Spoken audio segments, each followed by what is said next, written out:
Thank you brother. ಕ್ರಿಸ್ತನಲ್ಲಿ ಪ್ರೀತಿಯಿಂದ ಕರೆಯಲ್ಪಟ್ಟಂತ ಆತ್ಮೀಯ ಸಹೋದರ ಮತ್ತು ಸಹೋದರಿಯರೇ, ನಿಮ್ಮೆಲ್ಲರಿಗೂ ನಮ್ಮ ತಂದೆಯ ದೇವರ ನಾಮದಲ್ಲಿಯೂ ಯೇಸು ಕ್ರಿಸ್ತ ನಾಮದಲ್ಲಿಯೂ ಈ ಒಂದು ಸಂಜೆ ವೇಳೆಯಲ್ಲಿ ಲೈಫ್ ಆಫ್ ಕ್ರೈಸ್ಟ್ ಅನ್ನೋ ಒಂದು ಬುಕ್ ಸ್ಟಡಿಗೆ ನಿಮ್ಮೆಲ್ಲರನ್ನು ಪ್ರೀತಿಯಿಂದ ಸ್ವಾಗತ ಕೋರುವಂತನಾಗಿದ್ದೀರಿ. ಪ್ರಿಯ ಸಹೋದರ ಮತ್ತು ಸಹೋದರಿಯರೇ, ಪ್ರಿಯರೇ, ದಯವಿಟ್ಟು ನಿಮ್ಮ ಬಳಿ ಕೊಡಲ್ಪಟ್ಟಿರುವಂಥ ಪುಸ್ತಕ text book life of Christ ಭಾಗ 1 ತೆಗಿರಿ. ಇಂಗ್ಲಿಷ್ನಲ್ಲಿ ಪೇಜ್ ನಂಬರ್ 118, ಕನ್ನಡದಲ್ಲಿ ಪುಟ ಸಂಖ್ಯೆ 128. ಆ ಭಾಗನ ಈ ದಿನ ನಾವೆಲ್ಲರೂ ಕೂಡ ತಿಳ್ಕೊಳ್ಳುವಂಥವ್ರಾಗಿರೋಣ.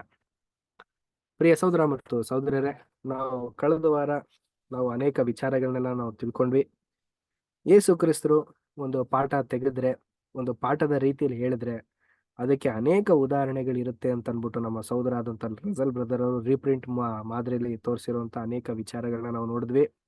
ಅದು ಅಲ್ಲದೆ ರಜಲ್ ಬ್ರದರ್ ಅವರು ಆ ಒಂದು ಕಾಲದಲ್ಲಿ ನಡೀತಿದ್ದಂಥ ಒಂದು ಘಟನೆಗಳನ್ನು ಕೂಡ ಅವರು ಉದಾಹರಣೆ ತೆಗೆದು ಆ ಒಂದು ಸಾಮ್ಯ ಈ ರೀತಿ ಹೇಳೋದಕ್ಕೆ ಸಾಧ್ಯ ಆಗಿರುತ್ತೆ ಅಂತ ಅಂದ್ಬಿಟ್ಟು ನಮಗೂ ಇನ್ನೂ ಅರ್ಥಪೂರ್ವಕವಾಗುವ ರೀತಿಯಲ್ಲಿ ಅವರು ಕೂಡ ವಿಶ್ಲೇಷಣೆಯನ್ನ ಕೊಟ್ಟಿದ್ದನ್ನ ನಾವು ಕಳೆದ ವಾರ ನಾವು ನೋಡಿದ್ವಿ ಆತ್ಮೀಯರೇ. ಈ ಒಂದು ವಾರ ನಾವು ಇನ್ನೂ ಮುಂದಿನ ಭಾಗನ ನಾವು ನೋಡುವಂತವರಾಗಿರೋಣ. ಪೇಜ್ ನಂಬರ್ 128, ಆ 2ನೇ ಪ್ಯಾರಾ ಸೋದರಿ ಆದಂತ ಶೋಭಾ ಸಿಸ್ಟರ್ ಓದ್ಬೇಕಾ ಕೇಳ್ಕೊಳ್ತೀನಿ. ಬ್ರದರ್, ತನ್ನ ಮೊದಲನೆಯ ಬರುವಿಕೆಯಲ್ಲಿ ಅಲ್ಲಿಂದನ ಬ್ರದರ್? Correct sister. ತನ್ನ ಮೊದಲನೆಯ ಬರುವಿಕೆಯಲ್ಲಿ ನಮ್ಮ ಕರ್ತನ ಕಾರ್ಯವು ಮುಖ್ಯವಾಗಿ ಲೋಕವನ್ನು ವಿಮೋಚಿಸುವುದಕ್ಕಾಗಿ ತನ್ನನ್ನು ಈಡು ಬೆಲೆಯಾಗಿ ಅರ್ಪಿಸಿಕೊಳ್ಳಲು, ಮತ್ತು ಎರಡನೆಯದಾಗಿ ಇದು ಒಂದು ವರ್ಗದವರಿಗೆ ತನ್ನಲ್ಲಿ ನಂಬಿಕೆ ಇಡುವುದಕ್ಕೆ, ತನ್ನ ಬೋಧನೆಗಳಿಗೆ ಮತ್ತು ತಾನು ಮಾಡಲಿರುವ ಮುಂದಿನ ಕಾರ್ಯಗಳಿಗೆ ಸಾಕ್ಷ್ಯಾಧಾರವನ್ನು ಒದಗಿಸುವುದಕ್ಕಾಗಿರುವುದು. ಇದರ ಉದ್ದೇಶವು ಈಗಿನ ಕಾಲದಲ್ಲಿ ಹೀಗೆ ನಂಬಿರುವಂತವರು ತಂದೆಯ ಬಳಿಗೆ ಬಂದು ಪುತ್ರರ ಪದವಿಯನ್ನು ಪಡೆದು ಆ ವಾಗ್ದಾನಗಳನ್ನು ಹೊಂದಿದವರಾಗಲು ಮತ್ತು ನಂಬಿಕೆ ಹಾಗೂ ವಿಧೇಯತೆಗಳಿಂದ ತಮ್ಮನ್ನು ಯಜ್ಞವಾಗಿ ಅರ್ಪಿಸಿಕೊಳ್ಳುವುದರ ಮೂಲಕವಾಗಿ ಮೆಸ್ಸಿಯನೊಂದಿಗೆ ಸಹಬಾಧ್ಯರಾಗಿ ಆತನು ಭೂಲೋಕದ ಎಲ್ಲಾ ಕುಲಗಳನ್ನು ಆಶೀರ್ವದಿಸಲು ಮುಂದೆ ಮಾಡಲಿರುವ ಸಮಸ್ತವನ್ನು ಸರಿಮಾಡುವ ಕಾರ್ಯದಲ್ಲಿ ಪಾಲುಗಾರರಾಗುವುದಕ್ಕಾಗಿರುವುದು. Thank you sister. Thank you brother. Thank you.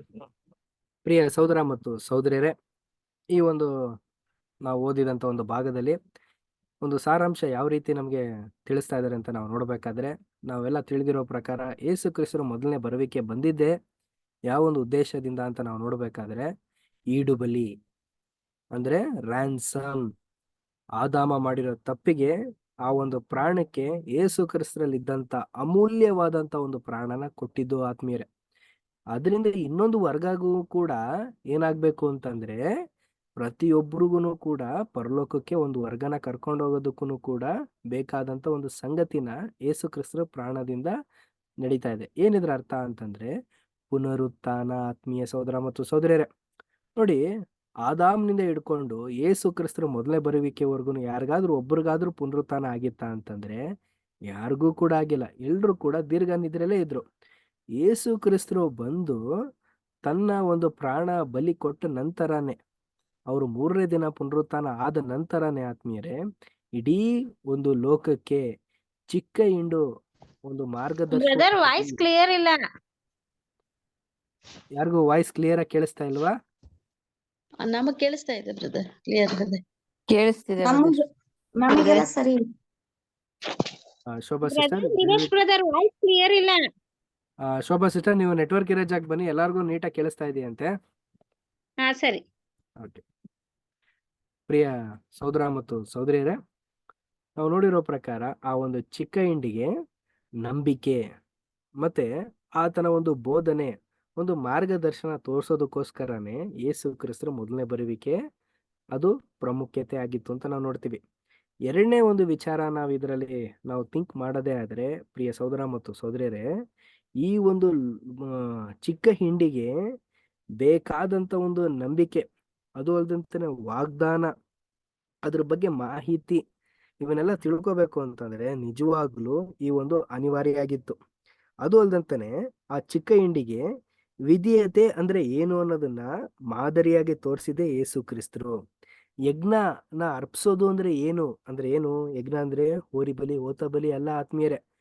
ನಮಗೆ ನಮ್ಮದೂ ಅಂತ ಸ್ವಂತ ಆಗಿರುವಂತ ಈ ಒಂದು ಜೀವ, ಈ ಒಂದು ಪ್ರಾಣ ಇದೆಯಲ್ಲ, ಇದನ್ನ ಸಂಪೂರ್ಣವಾಗಿ ದೇವರಿಗಾಗಿ, ದೇವರ ಒಂದು ಕರ್ತವ್ಯಕ್ಕಾಗಿ, ದೇವರನ್ನ ನಂಬಿರುವಂತ ಸಹೋದರ ಸಹೋದರಿಗೆ ಕೊಡೋದು ಯಾವ ರೀತಿ ಅನ್ನೋದನ್ನ ಒಂದು ಮಾರ್ಗನ ಯೇಸು ಕ್ರಿಸ್ತರು ಅವರು ಈ ಒಂದು ಭೂಲೋಕದಲ್ಲಿ ಇದ್ದಾಗ ಸಂಪೂರ್ಣವಾಗಿ ತೋರಿಸಿದ್ರು ಪ್ರಿಯ ಸಹೋದರ ಮತ್ತು ಸಹೋದರರೇ.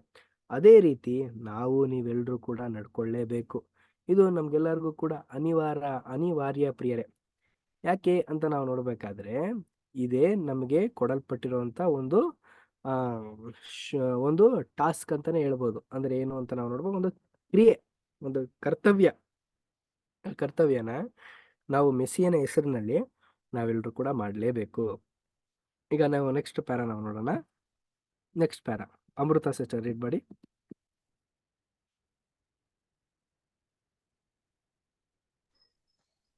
ಈ ಸಂಗತಿಯನ್ನು ಒಬ್ಬ ವ್ಯಕ್ತಿಗೆ ಅನ್ವಯ ಮಾಡಿ ಹೇಳುವುದಾದರೆ, ಘನವಂತನಾದ ಆ ಮನುಷ್ಯನು ಈ ಆಶೀರ್ವಾದವನ್ನು ನಂಬುವುದರ ಮೂಲಕವಾಗಿ ಪಡೆದನೆಂದು ನಾವು ಕಂಡುಕೊಳ್ಳುತ್ತೇವೆ. ಅಲ್ಲದೆ ಆ ನಂಬಿಕೆಯು ಆತನ ನಡವಳಿಕೆಯ ಮೂಲಕವಾಗಿ ಪ್ರಮಾಣೀಕರಿಸಲ್ಪಟ್ಟಿತು. ಯಾರು ದೇವರಿಂದ ಅಂಗೀಕರಿಸಲ್ಪಟ್ಟವರಾಗಿ ಸುವಾರ್ತೆಯ ಮೂಲಕವಾಗಿ ನಮ್ಮ ಮುಂದೆ ಇಟ್ಟಿರುವ ಶ್ರೇಷ್ಠವಾದ ಬಿರುದನ್ನು ಗೆಲ್ಲಬೇಕೆಂದಿರುವವರು, ಅವರ ವಿಷಯವು ಹೀಗೆಯೇ ಇರುವುದು. ಲೋಕವನ್ನು ಜಯಿಸುವಂತದ್ದು ನಿಮ್ಮ ನಂಬಿಕೆಯೇ. ಆದರೆ ಕ್ರಿಯೆಗಳಿಲ್ಲದ ನಂಬಿಕೆಯು ಸತ್ತದ್ದಾಗಿರುವುದು. ಕಾರ್ಯರೂಪದಲ್ಲಿ ತನ್ನನ್ನು ತೋರ್ಪಡಿಸಿಕೊಳ್ಳಲಾಗದ ನಂಬಿಕೆಯು ಜೀವಂತವಾಗಿರಲು ಸಾಧ್ಯವಾಗದು. ಕರ್ತನಿಗಾಗಿ ಮಾಡುವ ನಮ್ಮ ಎಲ್ಲ ಸೇವಾ ಕಾರ್ಯಗಳು ಅಮೂಲ್ಯವಾಗಿದ್ದು, ಅವು ಪ್ರಾಮುಖ್ಯವಾಗಿ ಆತನ ವಾಗ್ದಾನದಲ್ಲಿ ನಮಗಿರುವ ನಂಬಿಕೆಗೆ ಸಾಕ್ಷ್ಯಾಧಾರ ನೀಡುವಂತವುಗಳಾಗಿರುವುದು. 1 ಯೋಹಾನ 5ನೇ ಅಧ್ಯಾಯ 4ನೇ ವಚನ, ಯಾಕೋಬ 2ನೇ ಅಧ್ಯಾಯ 26ನೇ ವಚನ, ಇಬ್ರಿಯ 11ನೇ ಅಧ್ಯಾಯ 6ನೇ ವಚನ. Thank you brother. Thank you sister. ಪ್ರಿಯ ಸಹೋದರ ಮತ್ತು ಸಹೋದರಿಯರೇ, ಈ ಒಂದು ಸಂಗತಿನ ಒಬ್ಬ ವ್ಯಕ್ತಿಗೆ ನಾವು ಹೋಲಿಕೆ ಮಾಡಿ ನೋಡೋದೇ ಆದ್ರೆ ಅದು ಯಾವ ವ್ಯಕ್ತಿಗೆ ನಾವು ಹೋಲಿಕೆ ಮಾಡ್ಬೋದು ಅಂತ ಹೇಳ್ತಾ ಇದ್ದಾರೆ ಅಂತಂದ್ರೆ, ಈ ಒಂದು ಲೋಕದಲ್ಲಿ ತುಂಬಾ ಐಶ್ವರ್ಯವಂತನ ಇರ್ತಾನೆ ಅನ್ಕೊಳ್ಳಿ. ಅವನಿಗೆ ಏನಾದ್ರೂ ಈ ರೀತಿ ದೇವರ ಒಂದು ವಾಕ್ಯ, ದೇವರ ಒಂದು ಜ್ಞಾನ ಕೊಟ್ಬಿಟ್ರೆ ಅವನು ನಿಜವಾಗ್ಲೂ ಅವನು ಜಯಶಾಲಿಗಳಾಗೋದಕ್ ಸಾಧ್ಯನಾ ಅಂತಂದ್ರೆ ಹೇಳೋದಕ್ಕಾಗಲ್ಲ ಅಂತ ಅಂದ್ಬಿಟ್ಟು ಹೇಳ್ತಾ ಇದಾರೆ. ಯಾಕೆ ಅಂತಂದ್ರೆ ಇಲ್ಲಿ ಐಶ್ವರ್ಯವಂತನು ಬಡವನು ಅಂತ ಅಂದ್ಬಿಟ್ಟು ತೋರಿಕೆ ಮಾಡಿ ಹೇಳ್ತಾ ಇಲ್ಲ ಪ್ರಿಯರೇ. ಲೋಕವನ್ನು ಜಯಿಸುವಂತವನು ನಮ್ಮ ನಂಬಿಕೆಯೇ, ಅಂದ್ರೆ ಏನು ಅಂದ್ರೆ ಕ್ರಿಸ್ತನ ಮೇಲೆ ಇಡುವಂತ ನಂಬಿಕೆ ಇದ್ರೇನೆ ಅವನು ಲೋಕನ ಜಯಿಸೋದಕ್ ಸಾಧ್ಯ. ಕ್ರಿಯೆ ಇಲ್ಲ ಅಂತಂದ್ರೆ ನಂಬಿಕೆ ಸತ್ತಂತೆ. ನಾವು ಸ್ವಾಮಿ ಮೇಲೆ ಆಗ್ಲಿ, ತಂದೆ ದೇವ್ರ ಮೇಲೆ ಆಗ್ಲಿ ನಾವು ನಂಬಿಕೆ ಇಟ್ಟಿರ್ತೀವಿ ಅನ್ಕೊಳ್ಳಿ, ಆ ನಂಬಿಕೆನ ನಾವು ಕ್ರಿಯೆದ್ರಲ್ಲಿ ತೋರಿಸ್ಬೇಕು. ಕ್ರಿಯೆ ಅಂದ್ರೆ ಯಾವ ತರ ಅಂತಂದ್ರೆ ನಮಗ್ ಬರುವಂತ ಶೋಧನೆಗಳು, ನಮಗೆ ಆಗುವಂತ ಒಂದು ಅವಮಾನಗಳು, ನಮಗೆ ಈ ಒಂದು ಲೋಕದಲ್ಲಿ ಇರುವಂತ ಒಂದು ಸಂಗತಿಯಲ್ಲಿ ಬರುವಂತ ಎಲ್ಲಾ ವಿಧವಾದಂತ ಒಂದು ಸಂಗತಿಗಳನ್ನ ಅದು ದೇವ್ರ ಮಕ್ಕಳು ಯಾವ ರೀತಿ ಡಿಸಿಷನ್ ತಗೊಂಡು ಯಾವ ರೀತಿ ಅದನ್ನ ಸಾಧಿಸ್ಬೇಕು ಅನ್ನೋದು ಇರುತ್ತಲ್ಲ, ಆ ಒಂದು ಪರಿಜ್ಞಾನನ ಅದನ್ನು ಸಾಧಿಸ್ಬೇಕು ಪ್ರಿಯರೇ. ಆ ನಂಬಿಕೆನೆ ನಾವು ಕ್ರಿಯೆ ರೀತಿಯಲ್ಲಿ ತೋರಿಸ್ಬೇಕು ಪ್ರಿಯರೇ.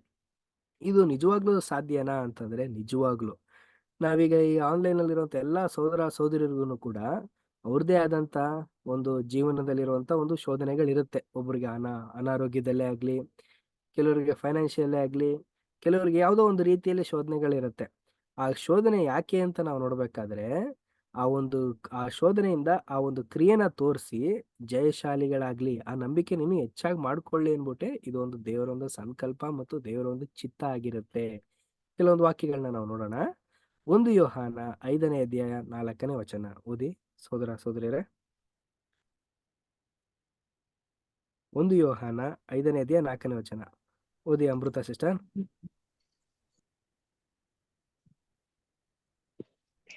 ಓದ್ಲಾ ಬ್ರದರ್? ಓದಿ ಶಾಂತಮ್ಮ ಸಿಸ್ಟರ್. 5:4. ಹೌದು ಸಿಸ್ಟರ್. ಯಾಕೆಂದರೆ ದೇವರಿಂದ ಹುಟ್ಟಿದಂತೆಲ್ಲವೂ ಲೋಕವನ್ನು ಜಯಿಸುತ್ತದೆ. ಲೋಕವನ್ನು ಜಯಿಸಿದಂಥದ್ದು ನಮ್ಮ ನಂಬಿಕೆಯೇ. ಯೇಸು ದೇವರ ಮಗನೆಂದು ನಂಬಿದ್ದವರೇ ಅಲ್ಲದೆ ಲೋಕವನ್ನು ಜಯಿಸುವವರು ಇನ್ಯಾರಿದ್ದಾರೆ?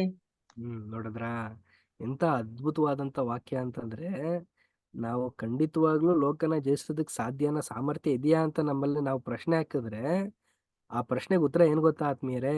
ಸಾಧ್ಯ ಅನ್ಬಿಟ್ಟೆ. ಇಲ್ಲ ಅಂದಿದ್ರೆ ನಮ್ಮನ್ನ ದೇವರು ಈ ಒಂದು ಅಮೂಲ್ಯವಾದಂತ ಸತ್ಯಕ್ಕೆ ಕರೀತಾನೆ ಇರ್ಲಿಲ್ಲ. ಈ ಲೋಕನ ನಾವು ಜಯಿಸೋದಕ್ಕೆ ಸಾಧ್ಯ ಇದೆ, ಸಾಮರ್ಥ್ಯ ಇದೆ. ಏನ್ ಲೋಕ ಜಯಿಸೋದು ಅಂತ ನಾವು ನೋಡ್ಬೇಕಾದ್ರೆ ಈ ಒಂದು ಶೋಧನೆಗಳನ್ನ ಜಯಿಸೋದು. ಇನ್ನೊಂದು ವಾಕ್ಯ ಓದೋಣ. ಯಾಕೋಬ 2ನೇ ಅಧ್ಯಾಯ 26ನೇ ವಚನ. ಆತ್ಮವಿಲ್ಲದ ದೇಹವು ಸತ್ತದ್ದಾಗಿರುವುದು ಸತ್ತದ್ದಾಗಿರುವ ಪ್ರಕಾರವೇ ಕ್ರಿಯೆಗಳಿಲ್ಲದ ನಂಬಿಕೆಯು ಸತ್ತದ್ದೇ. ನಾವ್ ಈ ಒಂದು ವಾಕ್ಯ ಓದಿದಾಗ ಒಂದು 2 ರೀತಿ ನಾವು ಅರ್ಥ ಮಾಡ್ಕೊಬಿಡ್ತೀವಿ. ಏನಿದು, ಬಾಡಿ ಒಳಗಡೆ ದೇಹದೊಳಗಡೆ ಆತ್ಮ ಇರುತ್ತಾ, ಸೋಲು? ಇಲ್ಲ ಪ್ರಿಯರೇ, ಇದನ್ನ ನಾವು ಒರಿಜಿನಲ್ ಟ್ರಾನ್ಸ್ಲೇಷನ್ ಅಲ್ಲಿ ನಾವು ನೋಡ್ಬೇಕಾದ್ರೆ ಇದು ಈ ಒಂದು ಸೋಲ್ ಅನ್ನೋದು ಬರೋದಿಲ್ಲ. ಇದರಲ್ಲಿ ಒಂದು ದೇವರು ಕೊಡಲ್ಪಟ್ಟಂತ ಒಂದು ಶಕ್ತಿ, ಅಂದ್ರೆ ನಮ್ಗೆಲ್ಲರಿಗೂ ಕೂಡ ಒಂದು ದೀಕ್ಷಾ ಸ್ಥಾನ ತಗೊಂಡಾದ್ಮೇಲೆ ಇಲ್ಲ ಯೇಸು ಕ್ರಿಸ್ತನ ನಂಬಾದ್ಮೇಲೆ ಅವರ ಒಂದು ಅನುಗ್ರಹದಿಂದ ಕೊಡಲ್ಪಟ್ಟಂತ ಒಂದು ದಿವ್ಯ ಶಕ್ತಿ ಇರುತ್ತಲ್ಲ, ಆ ಒಂದು ಶಕ್ತಿನ ನಾವು ಉಪಯೋಗಿಸ್ಬೇಕು. ಉಪಯೋಗಿಸ್ಕೊಳ್ದೆ ಸುಮ್ಮನೆ ವ್ಯರ್ಥವಾಗಿ ಈ ಒಂದು ಲೋಕ ಕಾರ್ಯಗಳಿಗೆ ನಾವು ದೇವರ ಒಂದು ಈ ಒಂದು ದೇಹನ ನಾವು ಉಪಯೋಗಿಸ್ಕೊಂಡ್ರೆ ಅದು ಸತ್ತಂತೆ. ಅದನ್ನ ನಾವು ಮಾಡೋದಕ್ಕೆ ಹೋಗ್ಬಾರ್ದು ಅಂತ ಅಂದ್ಬಿಟ್ಟು ತಿಳಿಸ್ತಾರೆ. ನೋಡಿ, ಇನ್ನೊಂದು ವಾಕ್ಯ ಓದಿ. ಇಬ್ರಿಯ 11ನೇ ಅಧ್ಯಾಯ 6ನೇ ವಚನ. ಆದರೆ ನಂಬಿಕೆ ಇಲ್ಲದೆ ದೇವರನ್ನು ಮೆಚ್ಚಿಸುವುದು ಅಸಾಧ್ಯ. ದೇವರ ಬಳಿಗೆ ಬರುವವನು ದೇವರು ಇದ್ದಾನೆ ಮತ್ತು ತನ್ನನ್ನು ಹುಡುಕುವವರಿಗೆ ಪ್ರತಿಫಲವನ್ನು ಕೊಡುತ್ತಾನೆ ಎಂದು ನಂಬುವುದು ಅವಶ್ಯ. ನೋಡಿದ್ರ, ಅಗತ್ಯ ಮತ್ತು ಅವಶ್ಯ, ಅನಿವಾರ್ಯ ಅಂತಾನೆ ಹೇಳ್ಬೋದು ಪ್ರಿಯರೇ. ನೋಡಿ, ದೇವ್ರನ್ನ ನಾವೇ ಹುಡುಕಿಲ್ಲ ಪ್ರಿಯರೇ, ದೇವರೇ ನಮ್ಮನ್ನ ಹುಡುಕಿದ್ದಾರೆ. ಆ ಒಂದು ಗುಣಗಳಿರೋದ್ರಿಂದಲೇ ನಮ್ಮನ್ನ ದೇವರು ಆರಿಸ್ಕೊಂಡಿದ್ದಾರೆ. ಇಂಥ ಅಮೂಲ್ಯವಾದಂತ ಯೇಸು ಕ್ರಿಸ್ತರ ಪ್ರೀತಿಗೆ ನಾವು ಏನೇ ಕೊಟ್ಟರು ಕೂಡ ಸಾಲದು. ಆದ್ರಿಂದ ನಾವೆಲ್ಲರೂ ಕೂಡ ಒಳ್ಳೆ ರೀತಿ ಓಟ ಓಡೋದಕ್ಕೆ ಪ್ರಯಾಸ ಪಡುವಂತವ್ರಾಗಿರೋಣ.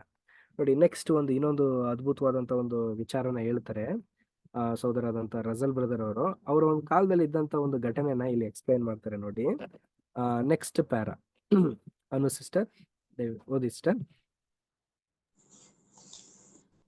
ನೆಪೋಲಿಯನ್ನ ಸೈನ್ಯದಲ್ಲಿನ ಒಬ್ಬ ಖಾಸಗಿ ಸೈನಿಕನು ಆತನ ಮಾತಿನಲ್ಲಿ ನಂಬಿಕೆ ಇಟ್ಟು ಅದರಂತೆ ನಡ್ಕೊಂಡದ್ದರ ಫಲವಾಗಿ ಹೇಗೆ ತಾನು ಸೇನಾ ನಾಯಕನ ಸ್ಥಾನಕ್ಕೆ ಬಡ್ತಿಯನ್ನು ಪಡೆದನೆಂಬ ಒಂದು ಕಥೆಯು ಹೇಳಲ್ಪಟ್ಟಿದೆ. ಪ್ಯಾರಿಸ್ ನಗರದಲ್ಲಿ ನೆಪೋಲಿಯನ್ನನು ತನ್ನ ಸೈನ್ಯ ಪ್ರದರ್ಶನದಲ್ಲಿ ಪರಿಶೀಲನೆ ಮಾಡುತ್ತಿರಲು ಕುದುರೆಯ ಕಡಿವಾಣವು ತನ್ನ ಕೈಯಿಂದ ಬಿದ್ದು ಹೋದಾಗ ಆ ಕುದುರೆಯು ನಾಗಾಲೋಟವಾಗಿ ಓಡಲಾರಂಭಿಸಿತು. ಅಲ್ಲಿ ನಿಂತಿದ್ದ ಒಬ್ಬ ಸೈನಿಕನು ತನ್ನ ಸೇನಾ ದರ್ಜೆಯ ಸ್ಥಾನದಿಂದ ಹಾರಿ ಬಂದು ಆ ಕುದುರೆಯನ್ನು ಹಿಡಿದು ಅದರ ಕಡಿವಾಣವನ್ನು ನೆಪೋಲಿಯನಿಗೆ ಹಿಂದಕ್ಕೆ ಒಪ್ಪಿಸಿದನು. ನೆಪೋಲಿಯನನು ಆತನಿಗೆ ಕೃತಜ್ಞತೆ ಸಲ್ಲಿಸುತ್ತಾ ವಿಶೇಷವಾಗಿ ಅಭಾರಿಯಾದನು. ಸೇನಾ ನಾಯಕನೇ ಎಂದು ಹೇಳಿದನು. ಆ ಸೈನಿಕನು ತಕ್ಷಣವೇ ಇದಕ್ಕೆ ಸ್ಪಂದಿಸುತ್ತಾ, ಯಾವ ಸೇನಾಪಡೆಗೆ ಸ್ವಾಮಿ ಎಂದು ಕೇಳಿದನು.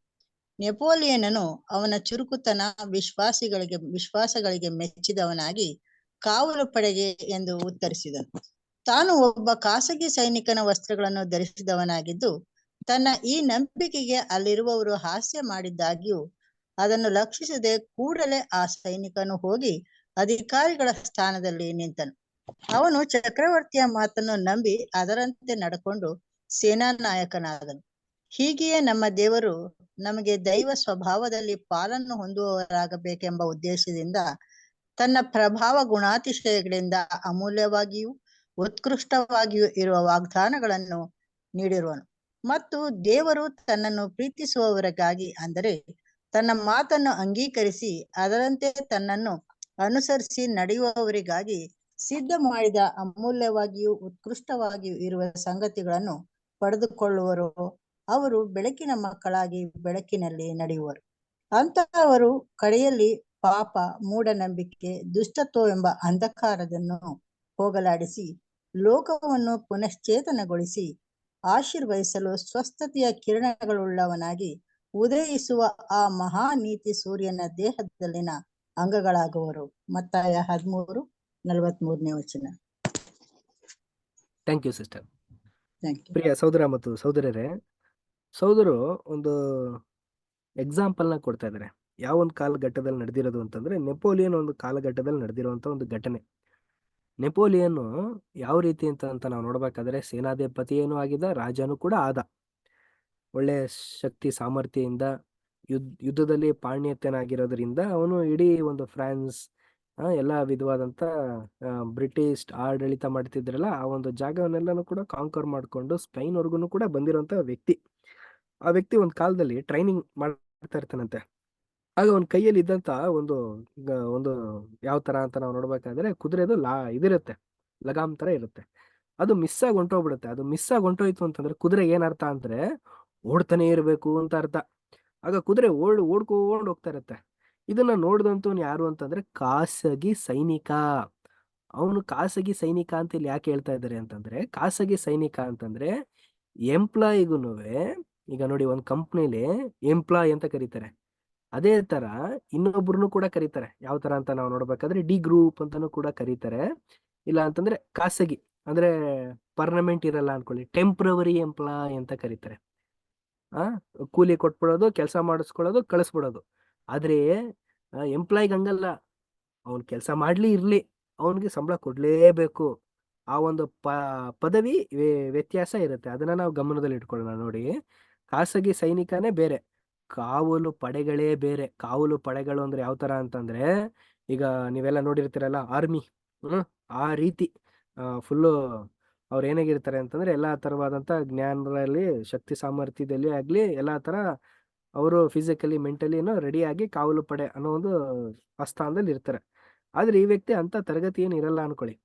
ಆದ್ರೆ ಈ ಒಂದು ಸಾಹಸ ಕೆಲಸ ಮಾಡಿದ ತಕ್ಷಣನೇ ಏನಾಗ್ಬಿಡ್ತಾನೆ ನೆಪೋಲಿಯನ್, ಓ ಒಳ್ಳೆ ನೀವು ಶಬಾಷ್ ಅಂತ ಅಂದ್ಬಿಟ್ಟು ಯಾವ ತರ ಅಪ್ರಿಶಿಯೇಟ್ ಮಾಡ್ತಾನೆ ಆತ್ಮೀಯರೇ. ಅಪ್ರಿಶಿಯೇಟ್ ಮಾಡಿದ ತಕ್ಷಣ ಇದು ಅವನು ಏನ್ ಹೇಳ್ಬಿಡ್ತಾನೆ ಅಂದ್ರೆ ಕಾವಲು ಪಡೆ ಅನ್ನೋ ತರ ಒಂದು ಸಂದೇಶನ ಕೊಟ್ಬಿಡ್ತಾನೆ. ಈ ಖಾಸಗಿ ಸೈನಿಕ ಏನ್ ಮಾಡ್ಬಿಡ್ತಾನೆ ಅಂತಂದ್ರೆ, ಓ ನನ್ನ ನೆಪೋಲಿಯನ್ನೇ ಇಂಥ ಒಂದು ಪದವಿಗೆ ಪರ್ಮಿಷನ್ ಕೊಟ್ಟಿದಾರಲ್ಲ ಅನ್ಬಿಟ್ಟು ಅಲ್ಲೋಗಿ ನಿಂತ್ಕೊಬಿಡ್ತಾನೆ. ಅಲ್ಲಿದ್ದಂತ ಜನಗಳೆಲ್ಲಾನು ಕೂಡ ಗೇಲಿ ಮಾಡ್ತಾರಂತೆ. ಆದ್ರೆ ಅದೇನಾಯ್ತು ಅಂದ್ರೆ ಪರಿಣಾಮ, ಅವನು ನಿಜವಾಗ್ಲೂ ಕಾವಲು ಪಡೆಗೆ ಸೇರ್ಕೊಬಿಟ್ಟ ಅಂತ ಅನ್ಬಿಟ್ಟು ಹೇಳ್ತಾ ಇದಾರೆ. ಅಂದ್ರೆ ಏನಂತಂದ್ರೆ ಖಾಸಗಿ ಆಗಿದ್ದವನು, ಟೆಂಪ್ರವರಿ ಆಗಿದ್ದವನು ಪರ್ಮನೆಂಟ್ ಆಗಿ ಅವನಿಗೆ ಕೆಲಸ ಸಿಕ್ಬಿಡ್ತು. ಅದೇ ತರ ಪ್ರಿಯ ಸಹೋದರ ಮತ್ತು ಸಹೋದರಿಯರೇ, ನಮಗೂ ನಿಮಗೂ ಎಲ್ಲಾರ್ಗುನುವೆ ನಾವೆಲ್ಲರೂ ಕೂಡ ಅನ್ಯರಾದಂತ ನಮ್ಮನ್ನ ಸ್ವಂತ ಮಕ್ಕಳು ಅಂತ ಅನ್ನುವಂತ ಮಹಿಮೆ ಉಳ್ಳ ಒಂದು ಪದವಿಗೆ, ಅಮೂಲ್ಯವಾದ ಉತ್ಕೃಷ್ಟವಾದಂತ ಒಂದು ವಾಗ್ದಾನ. ನೋಡಿ, ಬೈಬಲಲ್ಲಿ ಹೆಚ್ಚು ಕಮ್ಮಿ 3,000ಕ್ಕೂ ಹೆಚ್ಚು ವಾಗ್ದಾನಗಳಿದೆ ಪ್ರಿಯರೇ. ಈ ಎಲ್ಲಾ ವಾಗ್ದಾನಗಳಿಗೂ ಕೂಡ ನಮ್ ಜೀವಿತದಲ್ಲಿ ನಡೆಯುತ್ತಾ ಅಂದ್ರೆ ನಾವು ಸಾಯೋದ್ರೊಳಗಡೆ ನಡೆಸಿರ್ತಾರೆ ದೇವರು. ಸಣ್ಣದಾಗ್ಲಾದ್ರೂ ಇರ್ಬೋದು, ದೊಡ್ಡದಾಗಾದ್ರೂ ಇರ್ಬೋದು, ಎಲ್ಲಾ ರೀತಿಲಾದ್ರೂ ನಡೆಸ್ತಾರೆ. ಆದ್ರೆ ನಾವು ಆ ಒಂದು ಅಮೂಲ್ಯವಾದಂತ ವಾಗ್ದಾನಕ್ಕೆ ಹೊಂದ್ಕೊಳ್ಳೋ ಅಂತ ಒಂದು ಗುಣಗಳು ನಮ್ಮಲ್ಲಿ ಇದ್ರೆ ಮಾತ್ರ ದೇವರು ನಡೆಸುವಂತ ಒಂದು ಸ್ವಭಾವ ನಮ್ಮಲ್ಲಿ ನಡೆಯುತ್ತೆ. ನಾವು ಅಂತ ಶ್ರೇಷ್ಠವಾದಂತ ಒಂದು ಪದವಿಗೆ ದೇವರೇ ನಮ್ಮನ್ನ ಕರೆದಿರ್ಬೇಕಾದ್ರೆ ನಾವೆಲ್ಲ ಭಾಗ್ಯಶಾಲಿಗಳು. ತುಂಬಾ ಒಂದೊಳ್ಳೆ ರೀತಿಯಲ್ಲಿ ನಮಗೆ ಇಡೀ ಲೋಕನೇ ಕಂಡಿರುವಂತ ಸಂತೋಷನ ತಂದೆಯ ದೇವರು ಯೇಸು ಕ್ರಿಸ್ತರು ನಮ್ಗೆ ನಿಮ್ಗೆ ನೀಡ್ತೀನಿ ಅಂತ ವಾಗ್ದಾನ ಮಾಡಿದ್ದಾರೆ ಪ್ರಿಯರೇ. ಈ ವಾಗ್ದಾನ ಎಂದಿಗೂ ಸುಳ್ಳಾಗಲ್ಲ, ಅದು ನೆರವೇರುತ್ತೆ. ಅದು ಅಲ್ಲದಂತೆ ನಾವೆಲ್ಲರೂ ಕೂಡ ಬೆಳಕಿನ ಮಕ್ಕಳು ಅಂತ ಅನ್ಬಿಟ್ಟು ಸತ್ಯವೇದ ನಮ್ಗೆ ಕೂಲಂಕುಷವಾಗಿ ಹೇಳ್ತಾ ಇದೆ. ನಾವು ಬೇರೆಯವ್ರಿಗೆ ಬೆಳಕನ್ನ ನೀಡ್ಬೇಕು ಪ್ರಿಯರೇ.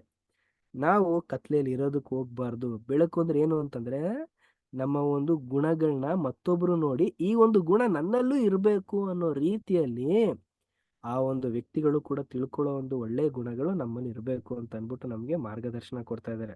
ಸೊ ಯಾಕೆ ಅಂತ ನಾವು ನೋಡ್ಬೇಕಾದ್ರೆ, ನಾವು ಕಿರಣ ಉಳ್ಳವರು ಪ್ರಿಯರೇ. ಅಂದ್ರೆ ಯಾವ ರೀತಿ ಸೂರ್ಯ ಬೆಳಗ್ಗೆ ಎದ್ರೆ ಯಾವ ರೀತಿ ಪ್ರಕಾಶ ಕೊಡ್ತಾರೋ ಇಡೀ ಲೋಕಕ್ಕೆಲ್ಲ ಆ ಒಂದು ಸೂರ್ಯನಿಂದ ಎಲ್ಲರೂ ಕೂಡ ಎಲ್ಲಾ ರೀತಿಯಲ್ಲೂ ಕೂಡ ಸೌಲಭ್ಯ ಪಡ್ಕೋತಾರೋ, ಅದೇ ತರ ನಮ್ಮಿಂದ ಇಡೀ ಲೋಕ ಜನರಿಗೆ ನಾವೊಂದು ಮಾರ್ಗದರ್ಶಕವಾಗಿದ್ವಿ.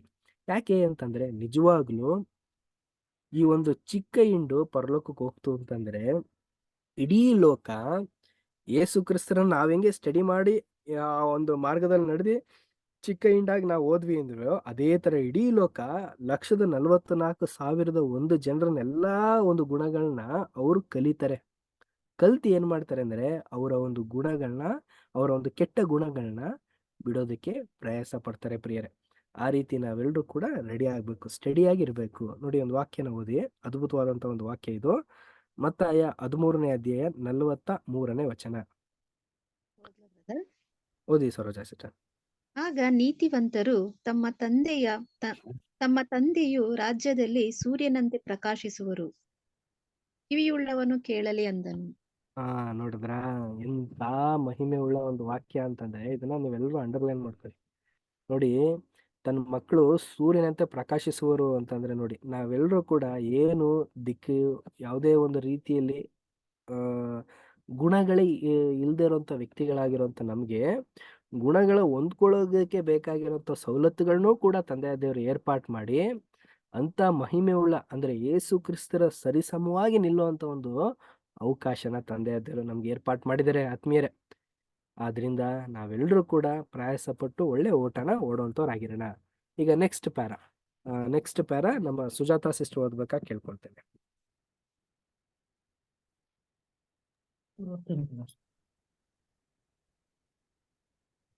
ಆದರೆ ಕೆಲವರು ತಮ್ಮ ಮೇಲೆಯೇ ವಿಶೇಷವಾದ ನಂಬಿಕೆಯನ್ನಿಟ್ಟುಕೊಂಡು ತಾವು ಆಯಲ್ಪಟ್ಟವರು ಎನ್ನುವುದಕ್ಕೆ ಇದು ಒಂದು ಸಾಕ್ಷಿಯಾಗಿರುವುದು ಎಂದು ಎಣಿಸಿಕೊಳ್ಳುವ ತಪ್ಪನ್ನು ನಾವು ಮಾಡದಂತೆ ನಮ್ಮನ್ನು ಕಾಪಾಡಿಕೊಳ್ಳೋಣ. ನೆಪೋಲಿಯನ್ನನಿಗೆ ಮಾಡಿದ ಸೇವೆಯ ಸಹಿತವಾಗಿ ಆತನನ್ನು ನಂಬಿದ ಕೇವಲ ಆ ಸೈನಿಕನು ಮಾತ್ರ ಪ್ರತಿಫಲವನ್ನು ಪಡೆದನು. ಆದುದರಿಂದ ಪ್ರತಿಯೊಬ್ಬನು ತನ್ನನ್ನೇ ಹೀಗೆ ಪ್ರಶ್ನಿಸಿಕೊಳ್ಳಬೇಕು, ಉತ್ಕೃಷ್ಟವೂ ಅಮೂಲ್ಯವೂ ಆದ ಆ ವಾಗ್ದಾನಗಳು ನನ್ನದಾಗಿದೆಯೋ? ಆ ವಾಗ್ದಾನಗಳಿಗೆ ಷರತ್ತುಗಳು ಸೇರಿದೆಯೋ?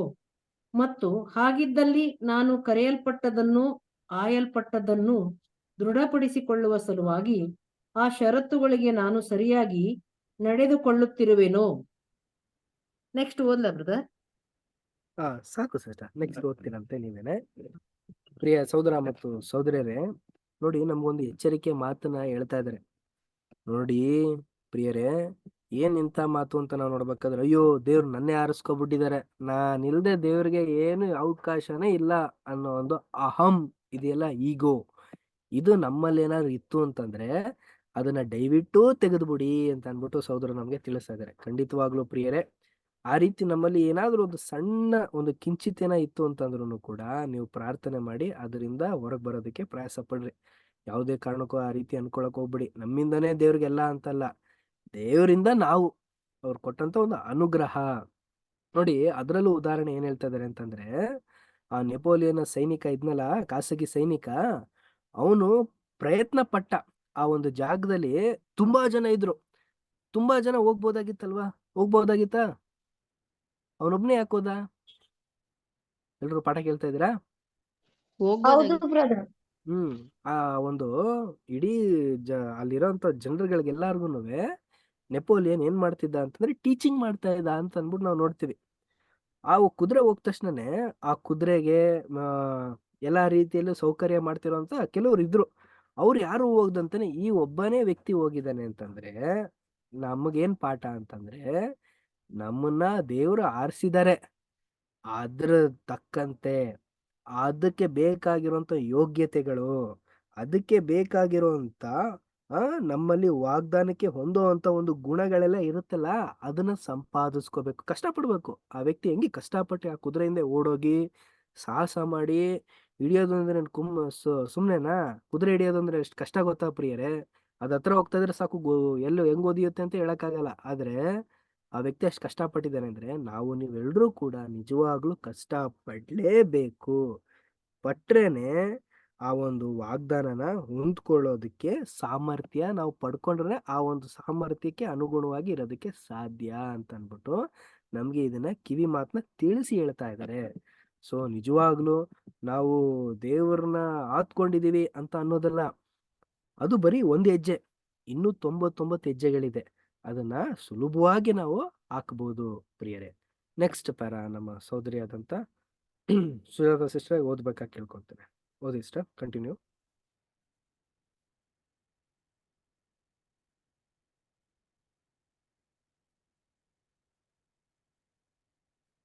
ಓಕೆ, ಯಾರು ಓದ್ತೀರಾ? ಇಲ್ಲಿ ಶಾಂತಮ್ಮ ಸಿಸ್ಟರ್.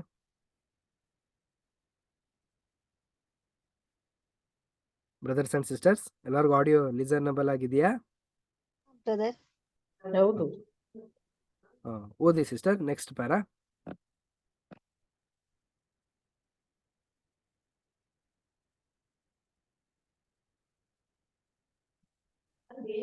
ನಾನೇ ಓದ್ಲಾ ಬ್ರದರ್? ಓದಿ ಸಿಸ್ಟರ್. ತನ್ನ ಪ್ರಶ್ನೆಗಳಿಗೆ ಉತ್ತರ ಹೇಳಿ ನಂಬಿಕೆಯಲ್ಲಿ ಪೂರ್ಣ ಭರವಸೆಯುಳ್ಳವರಾಗಲು ಆತನು ಆ ವಾಗ್ದಾನಗಳು, ಅದರ ಮಹತ್ವ ಹಾಗೂ ಅದಕ್ಕಿರುವ ಷರತ್ತುಗಳ ವಿಷಯವಾಗಿ ಶೋಧನೆ ಮಾಡಬೇಕು. ಆನಂತರ ಆ ಬಿರುದನ್ನು ಗೆಲ್ಲಬೇಕಾದಲ್ಲಿ ಅವುಗಳಿಗೆ ಅನುಸಾರವಾಗಿ ನಡೆದುಕೊಳ್ಳಬೇಕು.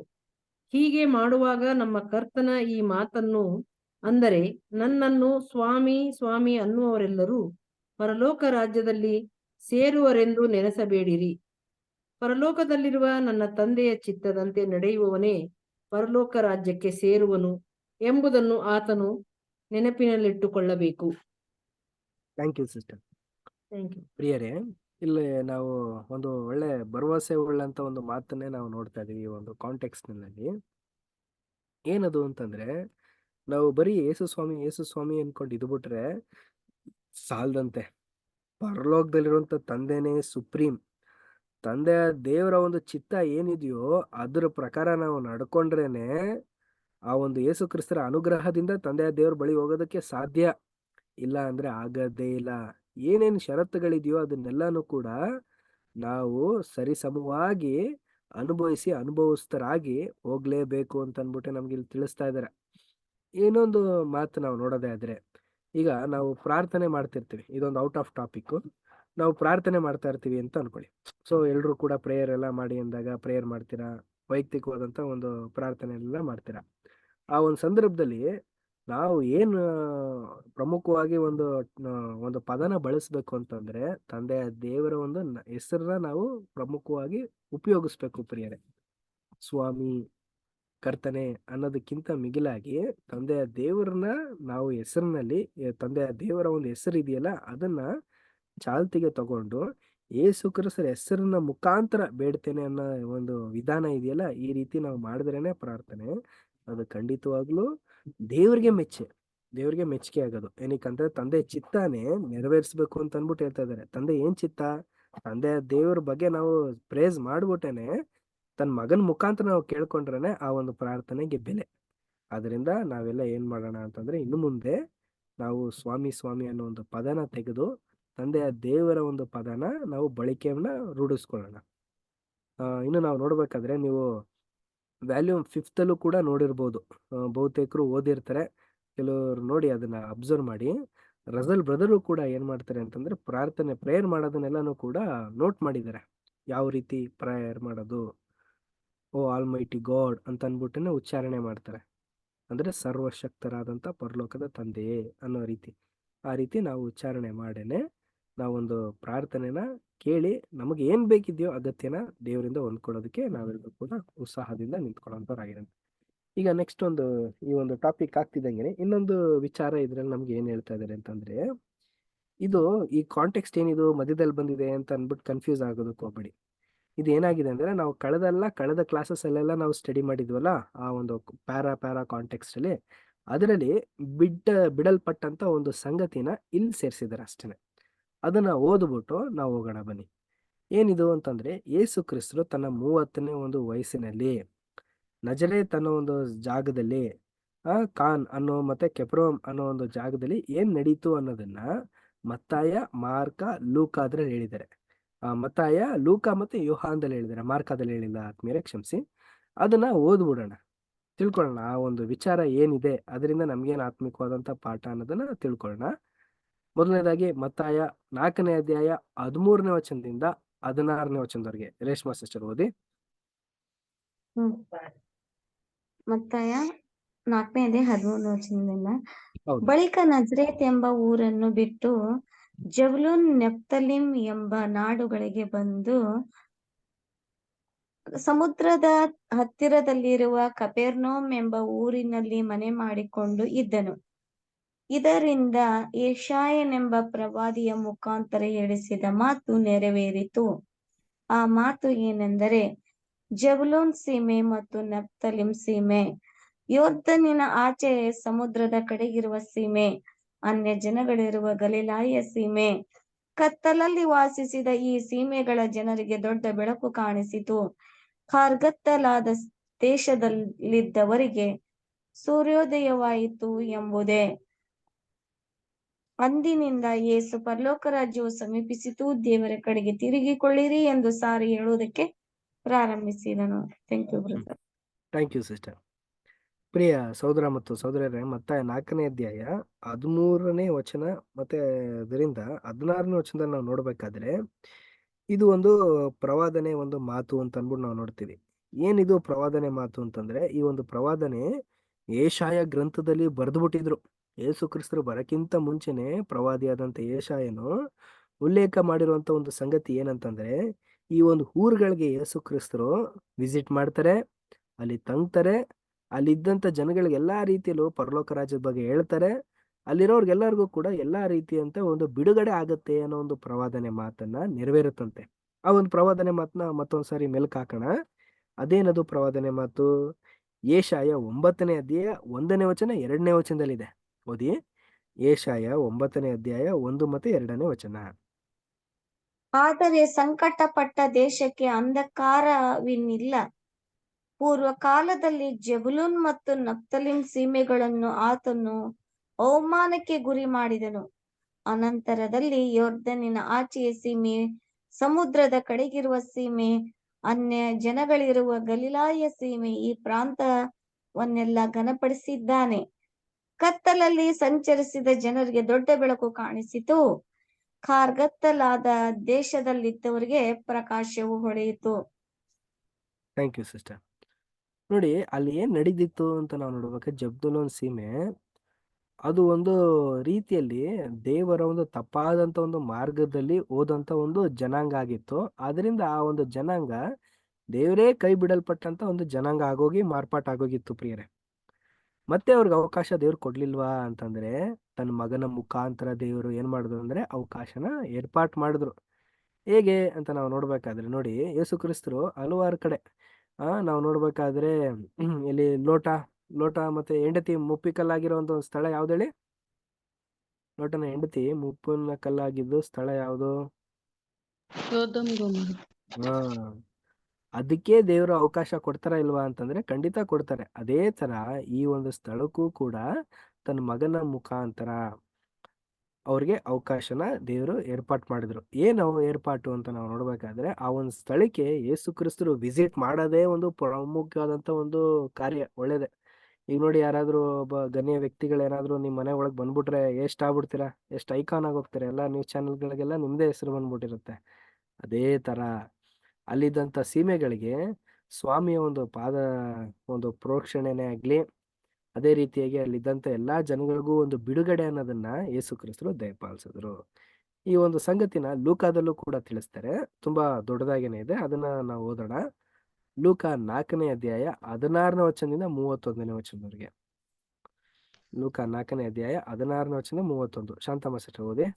ಹೀಗಿರಲಾಗಿ ಆತನು ತಾನು ಬೆಳೆದ ನಜರೇತಿಗೆ ಬಂದು ತನ್ನ ವಾಡಿಕೆಯ ಪ್ರಕಾರ ಸಬ್ಬತ್ ದಿನದಲ್ಲಿ ಸಭಾಮಂದಿರಕ್ಕೆ ಹೋಗಿ ಓದುವುದಕ್ಕಾಗಿ ಎದ್ದು ನಿಂತನು.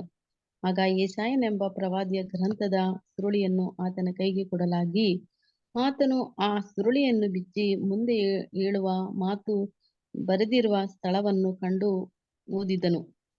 ಆ ಮಾತೇನೆಂದರೆ, ಕರ್ತನ ಆತ್ಮವು ನನ್ನ ಮೇಲೆ ಅದೆ. ಆತನು ನನ್ನನ್ನು ಬಡವರಿಗೆ ಶುಭ ವರ್ತಮಾನವನ್ನು ಸಾರುವುದಕ್ಕೆ ಅಭಿಷೇಕಿಸಿದನು.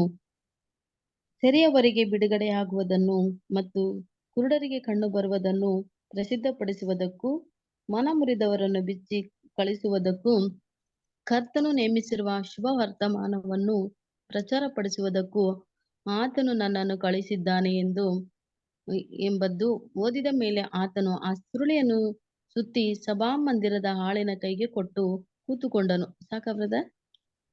ಇಷ್ಟ 31ವರೆಗೂ ಓದಿ ಸಿಸ್ಟರ್. ಕೂತುಕೊಂಡನು. 30ನೇ ವಚನದವರೆಗೂ ಓದಿ ಸಾಕು. ಅದಲ್ಲದೆ ಅವರೆಲ್ಲರ ಕಣ್ಣುಗಳು ಆತನ ಮೇಲೆ ಬಿದ್ದಿರಲಾಗಿ ಆತನು ಅವರಿಗೆ, ಈ ಹೊತ್ತು ನೀವು ನನ್ನ ಮಾತನ್ನು ಕೇಳುವಲ್ಲಿ ಈ ದೈವೋಕ್ತಿ ನೆರವೇರಿದೆ. ಎಂದು ಹೇಳುತ್ತಿರುವಾಗ ಎಲ್ಲರೂ ಆತನನ್ನು ಹೊಗಳಿ ಆತನ ಬಾಯಿಂದ ಹೊರಡುವ ಇಂಪಾದ ಮಾತುಗಳಿಗೆ ಆಶ್ಚರ್ಯಪಟ್ಟರು.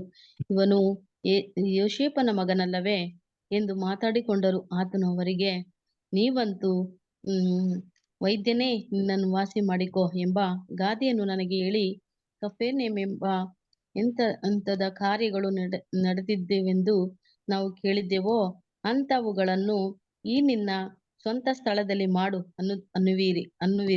ಅನ್ನುವಿರಷ್ಟೇ. ಆದರೆ ಯಾವ ಪ್ರವಾದಿಯು ಸ್ವದೇಶದಲ್ಲಿಯೂ ತಮ್ಮ ಸಮಸ್ತನಲ್ಲವೆಂದು ನಿಮಗೆ ಸತ್ಯವಾಗಿ ಹೇಳುತ್ತೇನೆ. ಹೇಳಿರಿ, ಎಲಿಯನ ಕಾಲದಲ್ಲಿ 3 ವರ್ಷ 6 ತಿಂಗಳು ಮಳೆ ಬಾರದ ದೇಶದಲ್ಲೆಲ್ಲ ದೊಡ್ಡ ಬರ ಉಂಟಾದಾಗ ಇಸ್ರಾಯೇಲ್ ಜನರಲ್ಲಿ ಎಷ್ಟು ಮಂದಿ ವಿಧವೆಯರು ಇದ್ದದ್ದು ನಿಜ. ಆದರೆ ಅವರಲ್ಲಿ ಒಬ್ಬರ ಬಳಿಗೂ ದೇವರು ಎಲಿಯನನ್ನು ಕಳಿಸಿದ್ದ. ಸಿದೋನ್ ದೇಶಕ್ಕೆ ಸೇರಿದ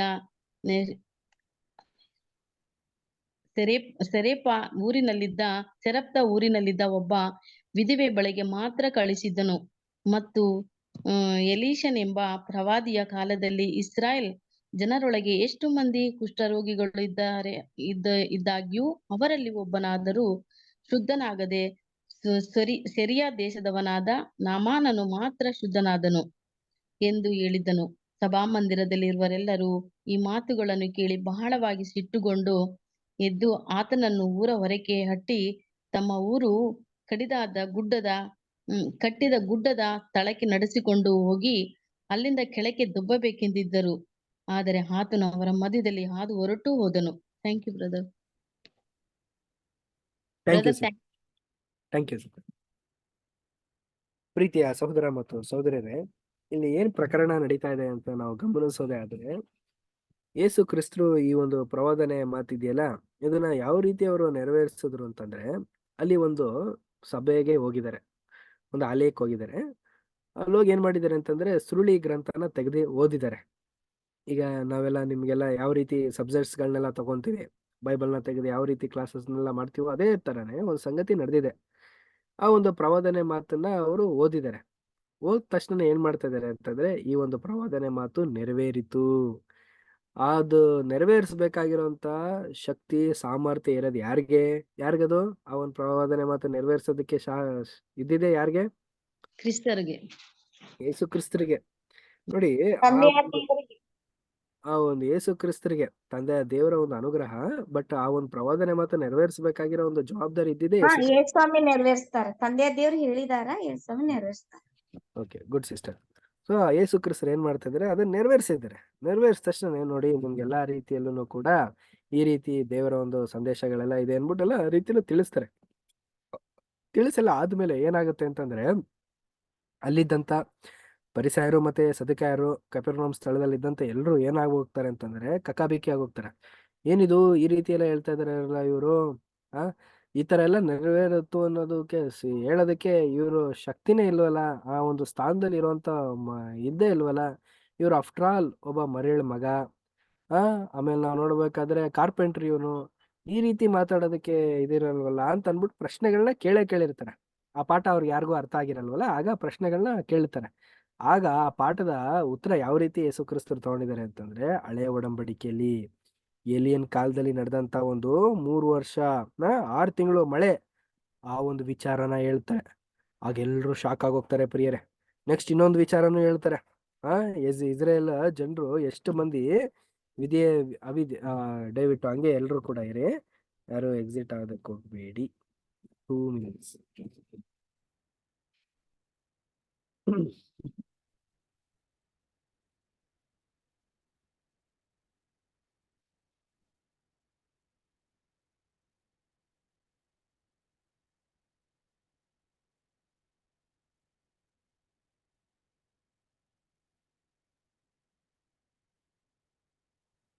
ಆಲ್ರೈಟ್, ಎಲ್ಲರಿಗೂ ವಾಯ್ಸ್ ಕೇಳಿಸ್ತಾ ಇದೆಯಾ? ಕೇಳಿಸ್ತಾ ಇದೆ ಬ್ರದರ್. ಕೇಳಿಸ್ತಾ ಇದೆ. Thank you brothers and sisters. So ಅಲ್ಲಿ ಅವ್ರು ಯಾವ ರೀತಿ ಎಕ್ಸ್ಪ್ಲೈನ್ ಮಾಡ್ತಾ ಇದಾರೆ ಅಂದ್ರೆ, ಯೇಸು ಕ್ರಿಸ್ತು ಉದಾಹರಣೆಗಳು ಹೇಳ್ತಾ ಇದಾರೆ. ನೋಡಪ್ಪ, ಈ ಒಂದು ಪ್ರವಾದನೆ ಮಾತು ಯಾವ ರೀತಿ ನೆರವೇರ್ಬೇಕಾಗಿತ್ತು ಅಂತಂದ್ರೆ, ಯಾವ ರೀತಿ ನೆರವೇರ್ತು ಅಂತಂದ್ರೆ 3 ಉದಾಹರಣೆಗಳನ್ನ ತಗೊಂತಾರೆ. ನಾಮಾನ್ ಬಗ್ಗೆ, ಮತ್ತೆ ಎಲಿಯನ್ ಕಾಲದಲ್ಲಿ ನಡೆದಂತ ಒಂದು ಮಳೆ ಬಗ್ಗೆ, ಆಮೇಲಿಂದ ಆ ಆಹಾರನೇ ಇಲ್ದಂತಾನೆ ಇದ್ದಂತ ಒಂದು ಸ್ತ್ರೀ, ಈ ಒಂದು ಘಟನೆಗಳನ್ನೆಲ್ಲನೂ ಕೂಡ ಎಕ್ಸ್ಪ್ಲೈನ್ ಮಾಡಿ ಅಲ್ಲಿದ್ದಂತ ಜನಗಳು ಸ್ಟನ್ ಆಗೋಗ್ತಾರೆ. ಏನ್ ಈ ತರ ಎಲ್ಲ ಹೇಳ್ತಾ ಇದಾರಲ್ಲಪ್ಪ, ಹಳೆ ಕಾಲದಲ್ಲಿ ನಡೆದಿರೋ ಘಟನೆನ ನಾವು ಕೇಳಿದ್ವಿ, ಈ ವ್ಯಕ್ತಿ ಹೇಳೋದನ್ನ ನೋಡಿದ್ರೆ ನಿಜವಾಗ್ಲೂ ನಡೆದಿರೋ ರೀತಿಯಲ್ಲೇ ಹೇಳ್ತಾ ಇದ್ದಾನೆ. ಅಂದ್ರೆ ಏನು ಇದ್ರ ಅರ್ಥ ಅಂತಂದ್ರೆ, ಯೇಸು ಸ್ವಾಮಿ ಹತ್ರ ಒಂದ್ ಒಳ್ಳೆ ಟ್ಯಾಲೆಂಟ್ ಇತ್ತು ಪ್ರಿಯರೇ. ಅವ್ರೇನ್ ಮಾತಾಡ್ತಾರೋ ಅದನ್ನ ಅವರು ಕೇಳಿಸ್ಕೊಳ್ಳೋರು ಆ ಒಂದು ಜ್ಞಾನದಲ್ಲಿ ಪರವಶನಾಗಿ ಹೋಗ್ತಾ ಇದ್ರೆ. ಅಂದ್ರೆ ಯೇಸು ಸ್ವಾಮಿ ಮಾತುಗಳಲ್ಲಿ ಆ ಕಡೆ ಈ ಕಡೆ ಮಂಕತನ ತೋರ್ಸೋದಲ್ಲ, ಆ ರೀತಿ ಒಳ್ಳೆ ಪಾಯಿಂಟ್ಗಳನ್ನ ತಕೊಂಡು ಅವ್ರ ಮನಸ್ಸಿಗೆ ನಾಟೋ ತರ ರೀತಿಯಲ್ಲಿ. ಈಗ ನಾವ್ ಹೇಳ್ಬೇಕಾದ್ರೆ ಹೇಳ್ತೀವಿ ನೋಡಿ, ಎಕ್ಸಾಂಪಲ್, ಏನಮ್ಮ ನೀನು ಲಾಯರ್ ತರ ಮಾತಾಡ್ತೀಯಾ ಅಂತ ಹೇಳಲ್ವಾ ಯಾರಾದ್ರೂ ತುಂಬಾ ಪಾಯಿಂಟ್ಗಳಾಗ್ತಿದ್ರೆ, ಅದೇ ತರ ಅದಕ್ಕಿಂತ ಅದ್ಭುತವಾದಂತ ಒಂದು ಮಾತುಗಳು ಯೇಸು ಕ್ರಿಸ್ತರು, ಅದ್ಭುತವಾದಂತ ಪದಗಳನ್ನ ಯೇಸು ಕ್ರಿಸ್ತರು ಉಪಯೋಗಿಸ್ಕೊಂಡು ಅಲ್ಲಿದ್ದಂಥವ್ರ ಕಣ್ಣುಗಳನ್ನ ತೆರೀತಾರೆ. ಆದ್ರೆ ಏನ್ ಮಾಡೋಣ, ಇದು ಏನಾಗೋಯ್ತು ಅಂತಂದ್ರೆ, ಇವ್ರ ಮನೋ ಕಣ್ಣುಗಳು ತೆರೀತು, ಆದ್ರೆ ಶಾರೀರಿಕವಾದಂತ ಕಣ್ಣುಗಳು ಅಂದ್ರೆ ಏನಾಗೋಯ್ತು ಅಂತಂದ್ರೆ, ಯೇಸು ಸ್ವಾಮಿನ ಹಿಂಗಾದ್ರೂ ಮಾಡಿ ಅವ್ರನ್ನ ಸಾಯಿಸ್ಬಿಡ್ಬೇಕು ಅನ್ನೋ ರೀತಿಯಲ್ಲಿ ಸೈತಾನ ಒಂದು ಪ್ರೇರೇಪಣೆಯಿಂದ ಅವರು ಮಾಡೋದಕ್ಕೆ ಟ್ರೈ ಮಾಡ್ತಾರೆ. ಬಟ್ ಯೇಸು ಸ್ವಾಮಿ ಅಲ್ಲಿಂದ ಎಸ್ಕೇಪ್ ಆಗ್ಬಿಡ್ತಾರೆ. ನೋಡಿ, ಎಂತ ಒಂದು ಸಂಗತಿನ ನಾವ್ ಈ ದಿನ ತಿಳ್ಕೊಂಡ್ವಿ. ನೋಡಿ, ನೆಕ್ಸ್ಟ್ ಇದೇ ಒಂದು ವಿಚಾರನ ಯೋಹಾನನ ಗ್ರಂಥದಲ್ಲೂ ಕೂಡ ನಾವು ನೋಡೋಣ ಬನ್ನಿ. ಯೋಹಾನ 4ನೇ ಅಧ್ಯಾಯ 46ನೇ ವಚನದಿಂದ 54ನೇ ವಚನದವರೆಗೆ. ಕಮಲಮ್ಮ ಸಿಸ್ಟರ್, ಮಂಜಮ್ಮ ಸಿಸ್ಟರ್ ಓದ್ತೀರಾ? ಯೋಹಾನ 4ನೇ ಅಧ್ಯಾಯ 46ನೇ ವಚನದಿಂದ 56ನೇ ವಚನ.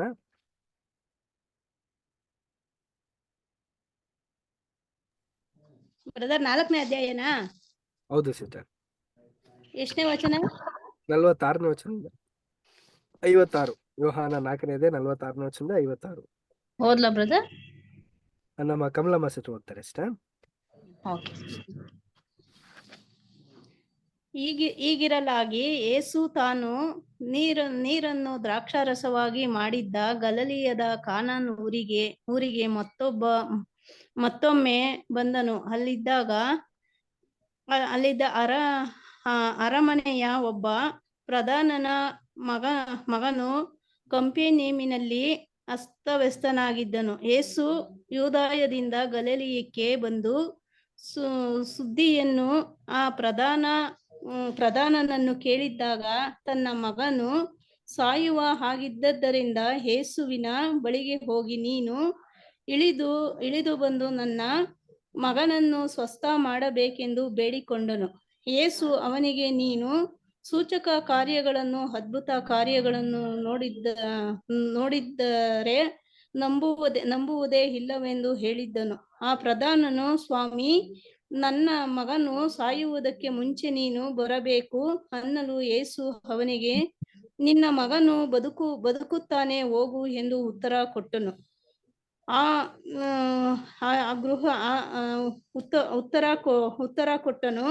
ಆ ಗೃಹಸ್ಥನು ಯೇಸು ತನಗೆ ಹೇಳಿದ್ದ ಮಾತನ್ನು ನಂಬಿ ಹೊರಟು ಹೋದನು. ಅವನು ಇನ್ನೂ ಘಟ್ಟ ಇಳಿದು ಹೋಗುತ್ತಿರುವಲ್ಲಿ ಅವನು ಆಳುಗಳನ್ನು ಅವನೆದುರಿಗೆ ಬಂದು, ನಿನ್ನ ಮಗನು ಬದುಕಿಕೊಂಡನು ಅಂದನು. ಮುಂದೆ ಓದ್ಬೇಕಾ ಬ್ರದರ್?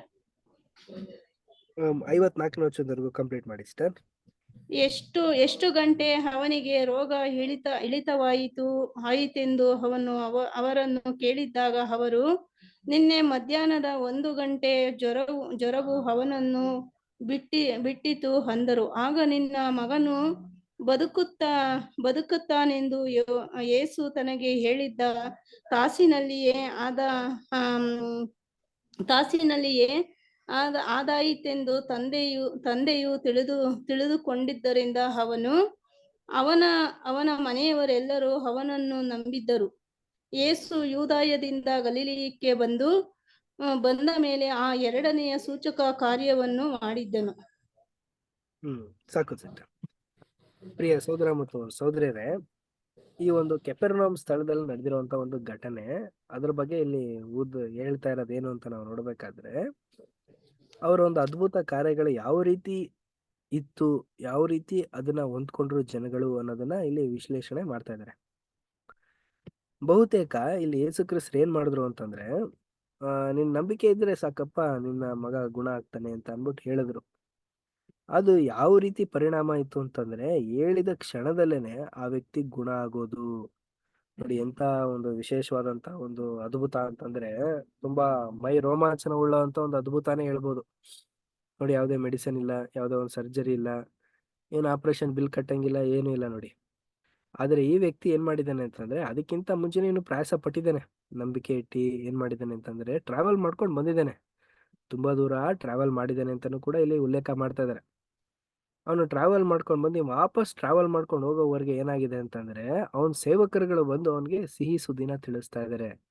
ಆ ಒಂದು ಸಂದರ್ಭದಲ್ಲಿ ಯಾವ ಒಂದು ಸಮಯ ಅಂತ ಅನ್ಬಿಟ್ಟು ಕೇಳಿದಾಗ ಸರಿಯಾಗಿ ಇವ್ರು ಯೇಸು ಸ್ವಾಮಿ ಹತ್ರ ಮಾತಾಡಿರೋಂಥ ಸಂದರ್ಭದಲ್ಲೇನೆ ಅದೇ ಕ್ಷಣದಲ್ಲೇನೆ ಅದೇ ಸಂದರ್ಭದಲ್ಲೇನೆ ಏನಾಗಿದೆ ಅಂತಂದ್ರೆ ಮಗನಿಗೆ ಸೌಖ್ಯನ್ನು ಕೂಡ ಹೊಂದ್ಕೊಂಡಿದ್ದಾರೆ ಅನ್ನೋದನ್ನ ಇಲ್ಲಿ ನಮ್ಗೆ ತಿಳಿಸ್ತಾ ಇದ್ದಾರೆ.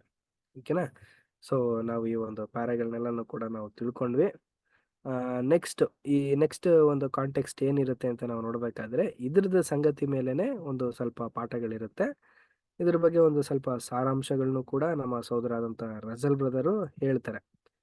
ಇದನ್ನ ನಾವು ತಿಳ್ಕೊಳ್ಳೋಣ ಮತ್ತು ಇದರಿಂದ ನಮಗೇನು ಒಂದು ಆತ್ಮಿಕವಾದಂಥ ಪಾಠ ಅನ್ನೋದನ್ನ ಮುಂದಿನ ವಾರ ನಾವು ಗ್ರಹಿಸ್ಕೊಳ್ಳೋಂಥವ್ರಾಗಿರೋಣ. ದೇವರು ಈ ವಾಕ್ಯಗಳನ್ನ ಆಶೀರ್ವದಿಸಲಿ. ಕೊನೆಯದಾಗಿ ಒಂದು ಪ್ರಾರ್ಥನೆ ಮಾಡಿ ಈ ಒಂದು ಕೂಟನ ನಾವು ಅಂತ್ಯ ಮಾಡ್ಕೊಳ್ಳೋಂಥವ್ರಾಗಿರೋಣ. ನಮ್ಮನ್ನ ಪ್ರಾರ್ಥನೆ ನಡೆಸಬೇಕಾಗಿ ಸಹೋದರಿಯಾದಂಥ ಮಂಜಮ್ಮ ಸಿಸ್ಟರ್ನ ಕೇಳ್ಕೊಳ್ತೀನಿ.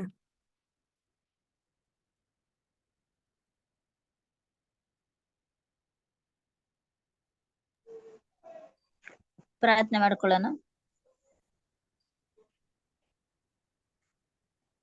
ಪರಲೋಕವನ್ನು ಭೂಲೋಕವನ್ನು ಸಮಸ್ತವನ್ನು ಉಂಟು ಮಾಡಿ ಸಾಕಿ ಸಲುವಂತ ನನ್ನ ಪ್ರೀತಿ ಉಳ್ಳ ಪರಲೋಕ ತಂದೆ, ನಿನ್ನ ನಾಮಕ್ಕೆ ಕೋಟಿ ಸ್ತೋತ್ರ ಮಾಡ್ತೀನಪ್ಪ. ತಂದೆ ಆದ ದೇವ್ರೇ, ಅಪ್ಪ ಈ ಸಮಯಕ್ಕಾಗಿ ಸ್ತೋತ್ರ, ವೇಳೆಗಾಗಿ ಸ್ತೋತ್ರ.